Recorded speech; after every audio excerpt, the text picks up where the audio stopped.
Hello दोस्तों, आपका स्वागत है। आज हम राष्ट्रपति के बारे में पढ़ेंगे, जो संविधान की बहुत इम्पोर्टेंट टॉपिक है, जिसमें प्री और मेंस, चाहे यूपीएससी हो चाहे पीएससी हो, किसी में भी राष्ट्रपति के बारे में पूछता ही है क्वेश्चन। तो इसके बारे में हम अच्छे से देखते हैं और कोशिश करेंगे कि कोई भी क्वेश्चन प्री या मेंस में आए राष्ट्रपति के बारे में तो हम उसे अच्छे से डिफाइन करें और अच्छे से लिखें और हर क्वेश्चन को हम अच्छे से बना के आएँ और कोई भी गलती ना हो, कोई भी चूक ना हो। तो आइए हम देखते हैं राष्ट्रपति के बारे में कि राष्ट्रपति कौन है। राष्ट्रपति के लिए सबसे पहले राष्ट्रपति के लिए इसकी अर्हता देखेंगे, इसका कार्यकाल देखेंगे, इसकी शपथ,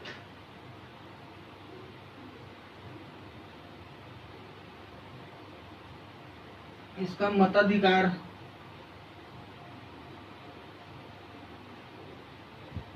ठीक है दोस्तों। और इसके बारे में हम इसकी शक्तियाँ देखेंगे, इसकी शक्तियाँ क्या क्या है, और महाभियोग के बारे में जानेंगे।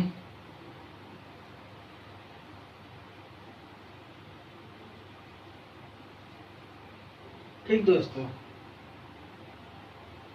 तो हम स्टार्ट करते हैं राष्ट्रपति।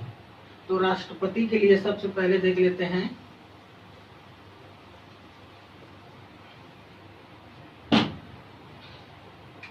संघ की कार्यपालिका। ठीक दोस्तों,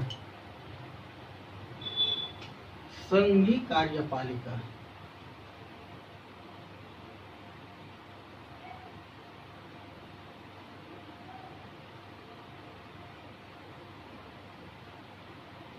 संघीय कार्यपालिका, इसमें आपका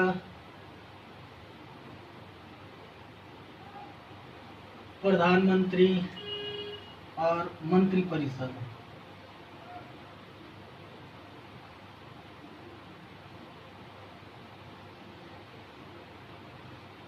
दूसरा महान्यायवादी,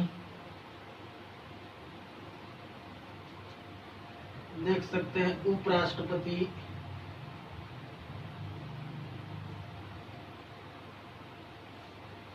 और राष्ट्रपति। इन सभी के बारे में दोस्तों हम अच्छे से डिस्कस करेंगे और कोशिश करेंगे कि अच्छे से हम आपको बता सकें।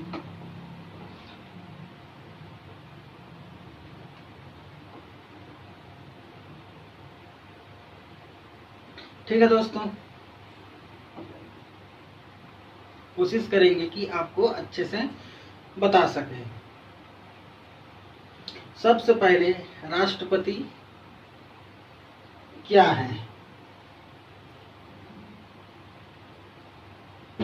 राष्ट्रपति क्या है? राष्ट्रपति राष्ट्र की एकता। देखिए दोस्तों, मैं पूरी तरह से नहीं बताऊंगा, मैं बोल के डिफाइन कर रहा हूं, जिसे आप नोट्स एक बनाइए, उसमें लिखिए अच्छे से और उसे रिवीजन कीजिए। तो सबसे पहले राष्ट्रपति क्या है? राष्ट्रपति राष्ट्र की एकता, अखंडता एवं सुदृढ़ता का प्रतीक होता है। वह भारत का प्रथम नागरिक व राज्य का प्रमुख होता है।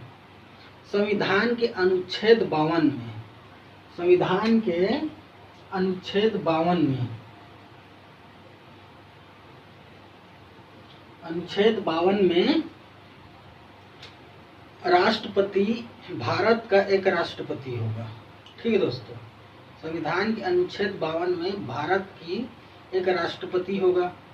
भारत में संघीय कार्यपालिका का प्रधान राष्ट्रपति होगा। भारत में जो संघीय कार्यपालिका है, इसका मेन प्रधान राष्ट्रपति होगा। तथा संघ की सभी कार्यपालिका शक्तियां, इस संघ की सभी कार्यपालिका शक्तियां राष्ट्रपति में निहित होती है।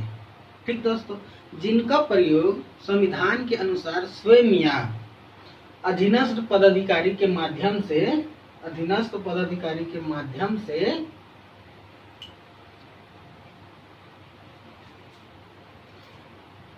अनुच्छेद 53(1) भारत सरकार का समस्त कार्यपालिका कार्यवाही राष्ट्रपति के नाम किया जाता है। ठीक, तथापि राष्ट्रपति नाम मात्र का कार्यपालिका प्रधान होता है, क्योंकि कार्यपालिका की वास्तविक शक्ति प्रधानमंत्री व मंत्रिमंडल में निहित होती है। ठीक दोस्तों, राष्ट्रपति क्या है ये तो हम बता दिए। अब उसकी हम देखते हैं राष्ट्रपति की अर्हताएं क्या क्या है, और उसे हम इस प्रकार से डिफाइन कर सकते हैं।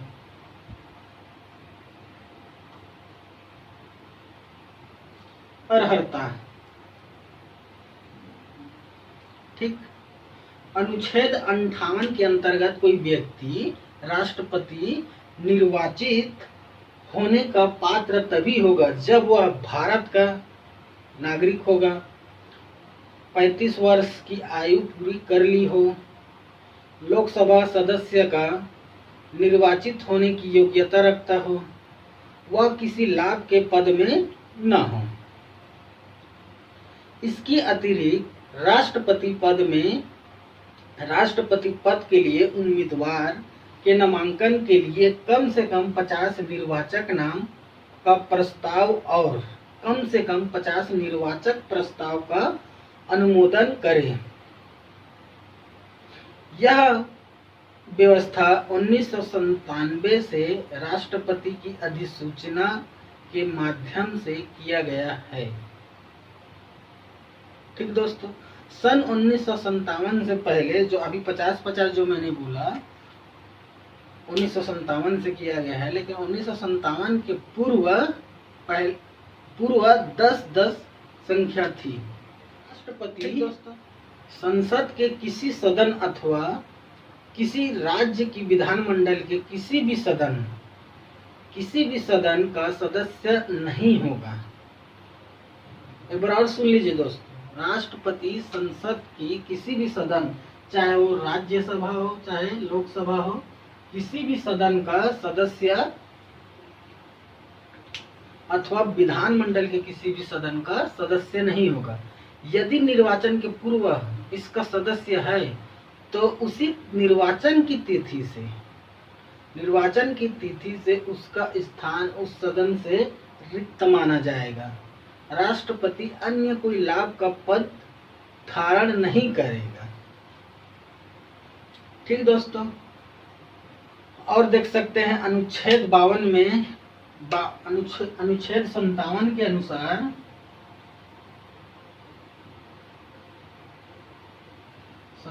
के अनुसार कोई व्यक्ति जो राष्ट्रपति के रूप में पद धारण करता है या कर चुका है, इस संविधान के अन्य उपबंध के अधीन रहते हुए उस पद के लिए पुनर्निर्वाचन का पात्र होगा, किंतु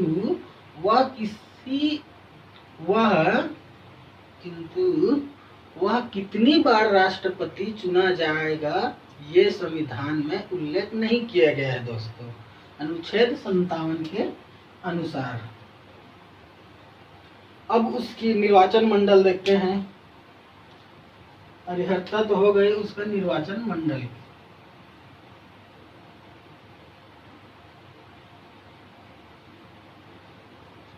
उसकी निर्वाचन मंडल संविधान के अनुच्छेद 54 भारत के राष्ट्रपति निर्वाचन मंडल में संसद के दोनों सदनों तथा राज्य विधान सभा के निर्वाचित सदस्यों को शामिल करता है। इसमें दोस्तों संसद के दोनों सदन और विधानसभा, संसद के दोनों सदन कौन कौन सा, लोकसभा और राज्यसभा, और विधान सभा, ये बहुत इम्पोर्टेंट है दोस्तों, इसे अच्छे से समझ लीजिए, ये बहुत ही इम्पोर्टेंट है।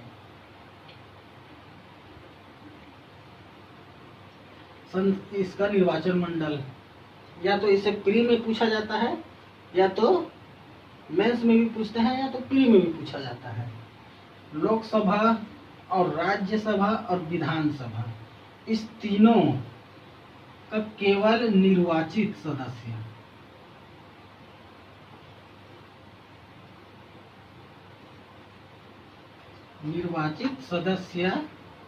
न कि मनोमित उपराष्ट्रपति में होता है, इसमें केवल निर्वाचित होता है, निर्वाचित सदस्य को शामिल करते हैं। इस प्रकार राष्ट्रपति के निर्वाचक में लोकसभा एवं राज्यसभा के निर्वाचित सांसद तथा राज्यों या केंद्र शासित प्रदेश के विधानसभा को निर्वाचित विधायक भाग लेते हैं। ठीक है दोस्तों, ये तो हो गई निर्वाचन मंडल क्या है। इसमें लोकसभा के निर्वाचित सदस्य, राज्यसभा के निर्वाचित सदस्य और विधानसभा के निर्वाचित सदस्य और केंद्र शासित प्रदेशों के निर्वाचित सदस्य भाग लेते हैं। अब तीसरा हम देख सकते हैं दोस्तों, राष्ट्रपति की निर्वाचन की रीति क्या है। राष्ट्रपति के निर्वाचन की रीति,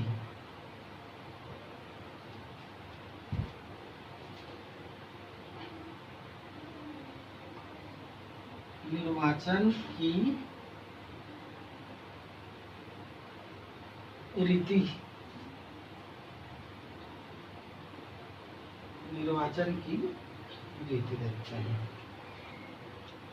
भारत में राष्ट्रपति का चुनाव अप्रत्यक्ष निर्वाचन प्रणाली से किया जाता है।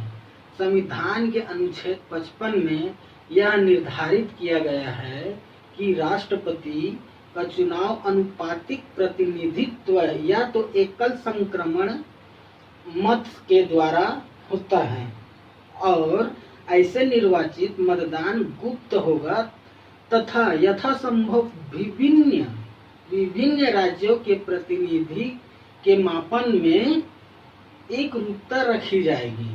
राष्ट्रपति के चुनाव संबंधित मामलों को विधि द्वारा निर्वाचित करने का अधिकार सिर्फ संसद को ही प्राप्त है। ठीक दोस्तों, ये हो गया निर्वाचित, जो मैंने बताया कि मतगणना।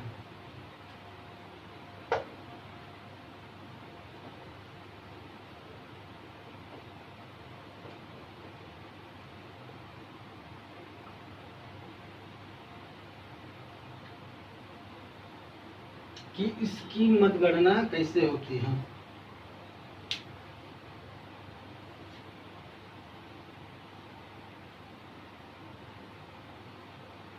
राष्ट्रपति पद के चुनाव के मतगणना के लिए एक विशेष प्रक्रिया अपनाई गई है। राष्ट्रपति पद के प्रत्याशी में वही प्रत्याशी सफल घोषित होता है जो कुल वैध मतों के 50% से भी अधिक 50+1 से मत को प्राप्त करता है, जिसे न्यूनतम कोटा कहा जाता है। कोटा बराबर कुल वैध मतों की संख्या, कुल वैध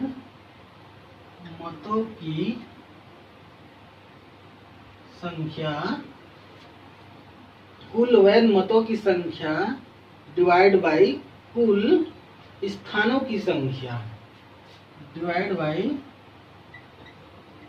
कुल स्थानों की संख्या +1, और लास्ट में इसके भी +1।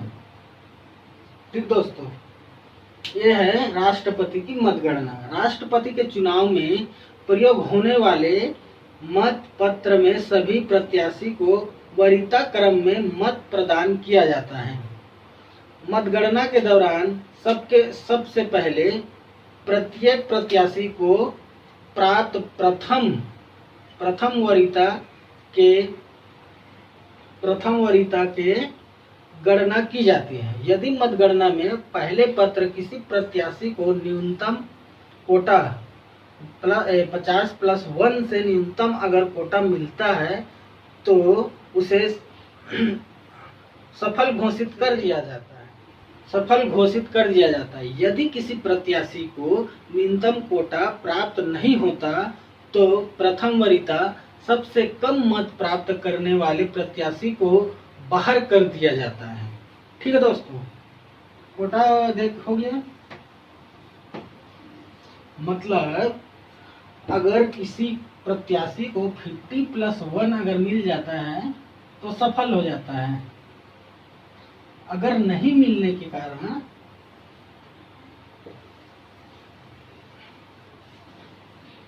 अगर नहीं मिले तो जो सबसे कम प्रत्याशी होता है, जिसको सबसे कम मत मिला होता है, उसे बाहर कर देते हैं। देखिए, जैसे कि एक बार अच्छे से ध्यान से देखिएगा कि इसका चुनाव कैसे होता है।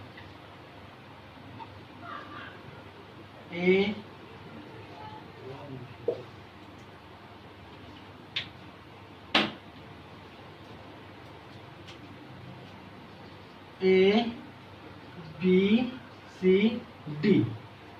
ए को अगर मिलता है कितना 30, बी को मिल गया है 30 मत, सी को 15 और डी को 10 मत। ठीक है दोस्तों, इस तरह से अगर 4 लोग राष्ट्रपति की उम्मीदवार के लिए खड़े हैं, अगर चुनाव में अगर किसी को भी अगर 50+1 नहीं मिला है तो जो सबसे कम प्रत्याशी होता है डी में जो 10 मत मिले हैं, उसी 10 को फिर से चुनावी रूप से प्रक्रिया करते हैं और इस बार इसको 5 मिल जाता है, इस बार इसे 3 मिल गया, इस बार इसे 2 मिल गया। 5 3 8 2 10। ठीक दोस्तों, फिर भी 50+1 नहीं हुआ तो फिर सबसे कम प्रत्याशी जो है, इसको टोटल मिल गया 17, इसे टोटल मिल गया 23, इसे टोटल मिल गया 35। तो इसी 17 के द्वारा फिर से मत होगा और यहाँ पे 10 और यहाँ पे 7। ठीक दोस्तों, तो यहाँ हो गया 45, यहाँ हो गया 30। तो अगला जो प्रत्याशी है वो विजयी ए होगा, क्योंकि इसका मत ज्यादा है। इसे हटा दिया जाएगा, इसकी चुनावी प्रक्रिया फिर से शुरू की जाएगी। तो जाहिर सी बात है कि ये 30 से 32 यहाँ पे आ जाएगा। यही कहना चाह रहा है। अगर 51+ हो जाता है तो सफल हो जाएगा। अगर 51+ नहीं होने पर जो सबसे कम मत पाने वाले प्रत्याशी को बाहर कर दिया जाता है और उसके प्रथम वरीयता वाले मत पत्रों में अंकित द्वितीय वरीयता के मतों को अन्य प्रत्याशी के प्रथम वरीयता के मतों में छोड़ दिया जाता है। इसके बाद द्वितीय चक्र की मतगणना की जाती है। यदि द्वितीय चक्र की मतगणना के बाद भी किसी प्रत्याशी को न्यूनतम कोटा प्राप्त नहीं होता तो यह प्रक्रिया तब तक जारी रहती है जब तक किसी एक प्रत्याशी को न्यूनतम कोटा प्राप्त न हो जाए। ठीक दोस्तों, ये तो आपका हो गया मतगणना। अब हम देखते हैं राष्ट्रपति का कार्यकाल क्या है।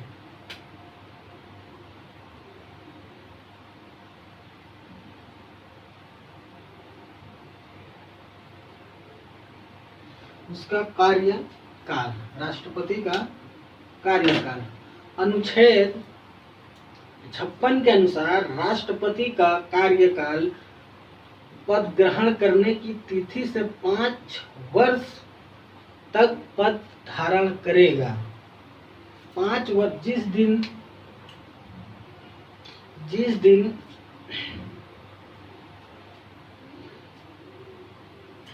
दिन वो पद ग्रहण करेगा,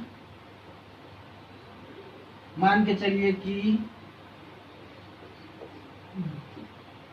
20/4/2015 को पद ग्रहण किया तो इसकी कार्यकाल 5 वर्ष तक 19/4/2020 तक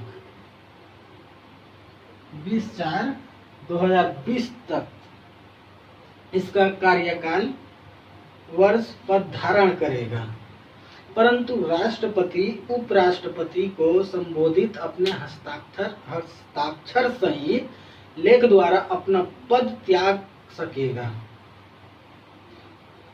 अगर राष्ट्रपति अपना पद त्यागना चाहे तो उपराष्ट्रपति को संबोधित पत्र के द्वारा त्याग पत्र दे सकता है। तब उपराष्ट्रपति तत्काल इसकी सूचना लोकसभा अध्यक्ष को देता है। याद रहे दोस्तों, अगर राष्ट्रपति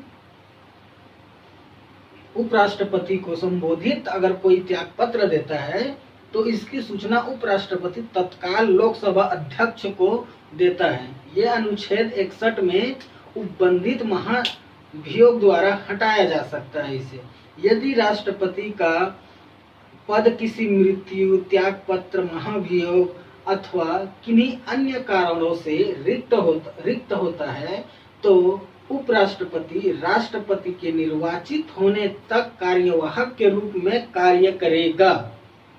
यदि उपराष्ट्रपति का पद रिक्त हो तो सर्वोच्च न्यायालय के मुख्य न्यायाधीश, और यदि सर्वोच्च न्यायालय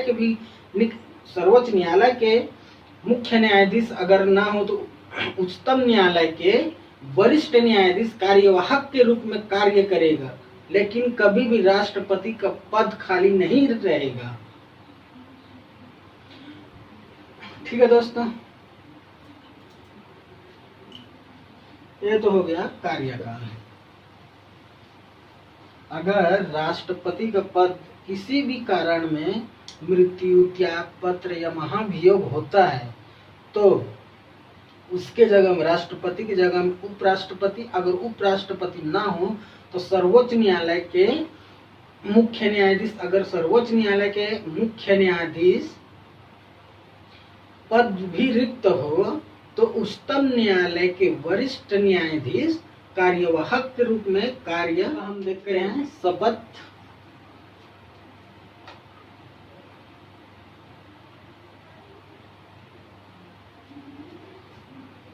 इसकी शपथ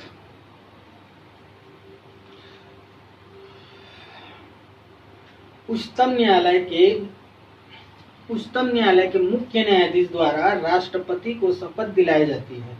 उच्चतम न्यायालय के मुख्य न्यायाधीश द्वारा राष्ट्रपति का पद को शपथ दिलाई जाती है। यदि मुख्य न्यायाधीश न हो तो वरिष्ठ न्यायाधीश द्वारा इस कार्य को संपन्न किया जाता है। राष्ट्रपति शपथ लेता है, सबसे पहले श्रद्धा पूर्वक राष्ट्रपति का पद कार्य पालन करूंगा, संविधान और विधि का संरक्षण, प्रतिरक्षण और परीक्षण करूंगा, भारतीय जनता की सेवा एवं कल्याण में निरत रहूंगा। ठीक है दोस्तों, राष्ट्रपति को शपथ दिलाता है सर्वोच्च न्यायालय के मुख्य न्यायाधीश। अगर मुख्य न्यायाधीश ना हो तो सर्वोच्च न्यायालय के वरिष्ठ न्यायाधीश द्वारा कार्य संपन्न होता है। यह हो गया शपथ। अब इसकी वेतन भत्ता देखते हैं।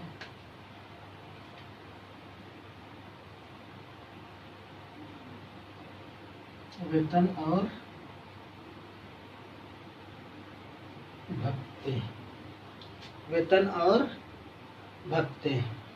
ठीक दोस्तों, नोट करते जाइएगा ना।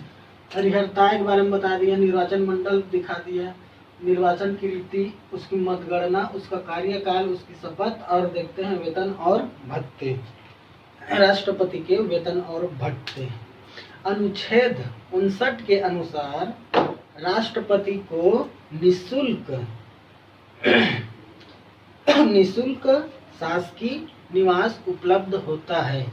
राष्ट्रपति उन सभी उपलब्धियों, भत्तों और विशेषाधिकारों का हकदार होगा जो संसद द्वारा समय समय पर निश्चित किए जाएंगे। राष्ट्रपति के वेतन एवं भत्ते भारत के संचित निधि से प्रदान किए जाते हैं। राष्ट्रपति द्वारा प्राप्त वेतन और भत्ते पर आयकर या कोई भी टैक्स नहीं देना पड़ता। ठीक दोस्तों, राष्ट्रपति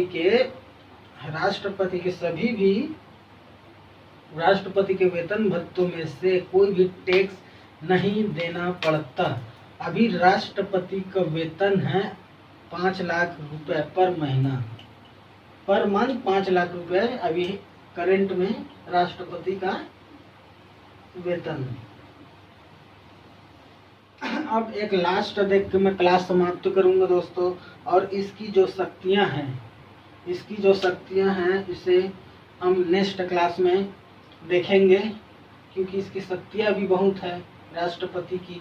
इसमें वीटो पावर की शक्तियां हैं, इसकी सैन्य शक्ति, न्यायिक शक्ति, वित्तीय शक्ति, प्रशासनिक शक्ति, विधायी शक्ति, बहुत सारे शक्तियां हैं। इसे हम कल देखेंगे। अगर वीडियो अच्छा लगे तो लाइक, शेयर और कमेंट्स करना ना भूले दोस्तों। और इसी तरह आप हमारे सहयोग करें। हम हर प्रकार के टॉपिक और संविधान की हर टॉपिक को अच्छे से समझाने की कोशिश या तो प्रयत्न करेंगे। अब देखते हैं राष्ट्रपति पर महाभियोग कैसे लगाया जाता है। राष्ट्रपति पर महाभियोग।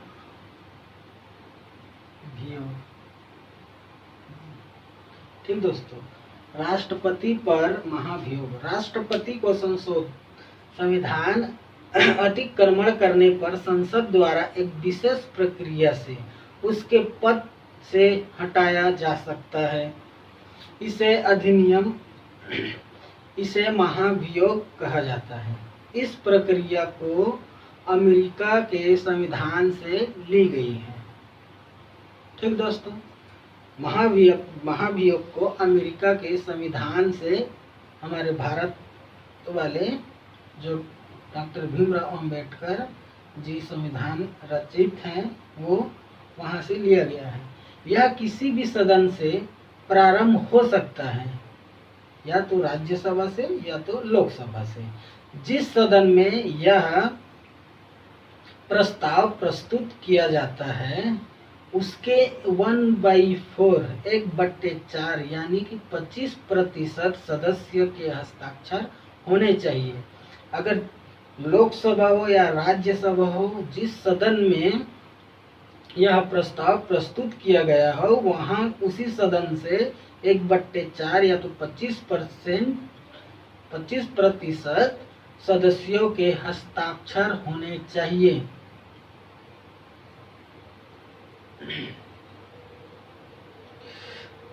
आरोप के आशय की सूचना राष्ट्रपति को 14 दिन पहले दी जानी चाहिए। महाभियोग के प्रस्ताव को 2/3 बहुमत से पारित होना अनिवार्य है।